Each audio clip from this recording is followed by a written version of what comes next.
What would you do if a mechanic you trusted scammed you and then laughed in your face? In today's story, my grandpa's response is a masterclass in how to handle it. My family's story in America began when they immigrated in the 1880s and put down roots in Nebraska. For the better part of a century, we were farmers. That changed in the 1960s when my great-grandma decided to sell the farm before she passed.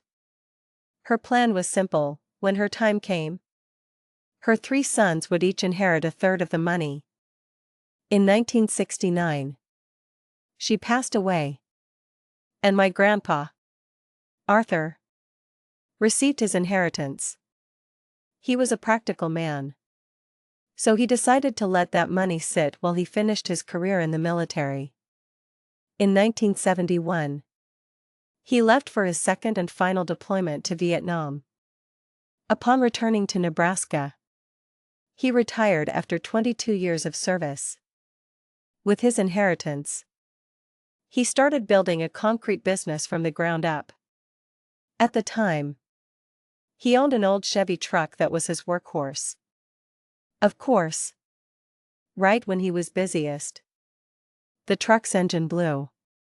Arthur was swamped with the new business and didn't have time to fix it himself. He bought a brand new, upgraded engine he wanted and went down to the only garage in our small town to have it installed. He spoke to the owner, a man named Mitch. They agreed on a price, and Mitch told him the truck would be ready in about a week.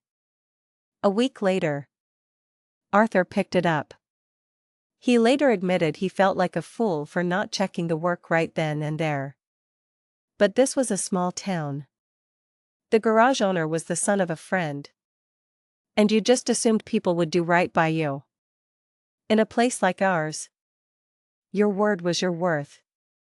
Arthur's concrete business was taking off, and he was busy. About 4 months passed before the truck was due for its first oil change. As he was underneath the truck, draining the oil, something caught his eye. He wiped the grease from the engine block and his blood ran cold. This wasn't the powerful, new engine he had purchased. It was a smaller, weaker model. As my grandma Eleanor liked to say, he was pissed off to high heaven. He immediately stormed down to the garage to confront Mitch. Mitch came out, wiping his hands on a rag, and flatly denied any wrongdoing. He claimed he did exactly what he was told and sneered that if there was a problem, Arthur shouldn't have waited 4 months to bring it up. My grandpa looked him in the eye and told him he needed to make it right. Mitch refused. As one commenter on this story wisely noted, in a small town, you can't deal dirty like that with people, especially locals. That kind of information will spread like wildfire. Arthur warned him, "I'm going to get you for this." Mitch just laughed and told him to get out of his shop. At that moment, Mitch made a critical error, completely unaware that this single act of disrespect would lead to his own ruin. Instead of getting angry, Arthur got smart. This reveals my grandpa's greatest strength, his strategic patience, honed over 22 years in the military. He didn't want a simple apology. He wanted justice. And he was willing to play the long game to get it. He went straight to the county courthouse and requested the ownership records for the gas station property. It turned out the building was owned by an old family friend named Walter. Arthur paid Walter a visit at his home. He casually asked about the business arrangement he had with Mitch. Walter explained that Mitch just rented the garage and gas station from him. Arthur probed a little deeper, asking how things were going. Walter confided that, actually, Mitch hadn't paid his rent in 2 months. "Do you have a written lease with him?" Arthur asked. "Nah. I sure don't," Walter replied. Then my grandpa made his move. What if I bought the gas station from you? Walter was hesitant. But Arthur laid out a compelling case. Mitch wasn't paying his rent. Walter clearly didn't enjoy being a landlord anymore.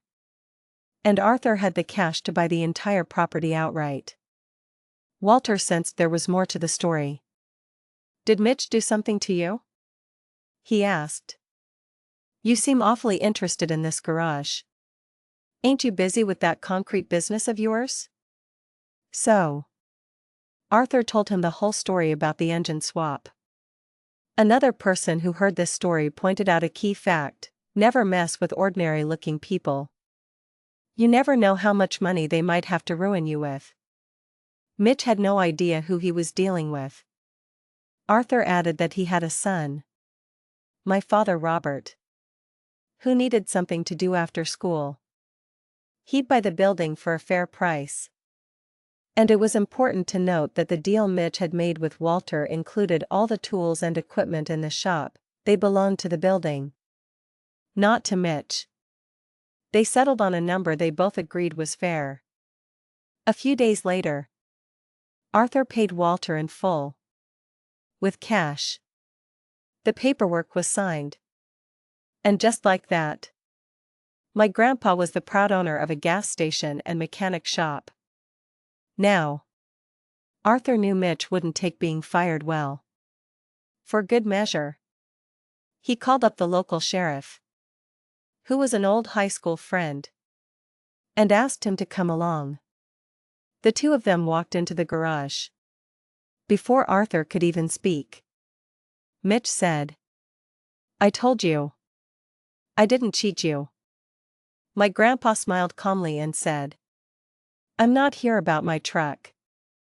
I'm here to fire you. A look of pure confusion spread across Mitch's face. You can't fire me. I own this business. Arthur held up the new title. I'm the owner of this building now. Mitch sputtered. But I got a deal with Walter. The sheriff stepped forward. You do? Do you have a lease? Well, no. Mitch admitted. The sheriff smiled. In that case, you're going to need to take your personal items and leave. Fuming, Mitch grabbed his personal toolbox, stormed out. And that was the end of his business. My grandpa hired the honest mechanic who occasionally worked on his concrete trucks. He had my Aunt Betty and Grandma Eleanor run the gas station full-time. And my dad, Robert, worked there after school. We owned that garage for 25 years before Arthur finally sold it to someone else. The moral of the story is simple: your integrity is your most valuable asset. A person's word is their bond. And in a small town, breaking that bond can cost you everything. Have you ever had to find a creative way to get justice when someone wronged you? Tell us about it in the comments.